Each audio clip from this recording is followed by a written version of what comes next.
সাত কলেমায় সাতজন নবী আছে, সাততলা জমিন সাততলা আসমান, নাকি বাবা? যা ধরা যায় ছোঁয়া যায় দেখা যায় এটা হলো জমিন, যেমন গায়ের চামড়া এটা ধরা যায়, এটা কিন্তু জমিন।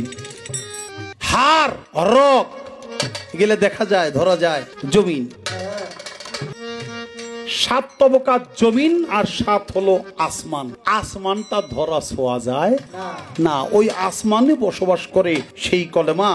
আর সেই কলেমা সাত কলেমায় সাতজন নবী থাকে। সেই সাতটা আসমান হলো দম, কদম, অহম, ফহম, আক্কেল, হেলেম, এলেম। এই শব্দটা হলো আসমান। দম, কদম, অম, ফম, আক্কেল, এলেম, হেলেম, যা ধরা যায় না, ছোঁয়া যায় না। এই সাত কলেমায় সাতজন নবী। আমাদের মানব জাতির আদি পিতা আদম আলাইহিস সালাম, তিনি হলো এক কলেমায়। আর সেখানে রয়েছে আমার শীষ আলাইহিস সালাম, সেখানে রয়েছে ইদ্রিস আলাইহিস সালাম, সেখানে রয়েছে ইব্রাহিম আলাইহিস সালাম, সেখানে রয়েছে দাউদ আলাইহিস সালাম, সেখানে রয়েছে ঈসা আলাইহিস সালাম, সেখানে রয়েছে মুসা আলাইহিস সালাম।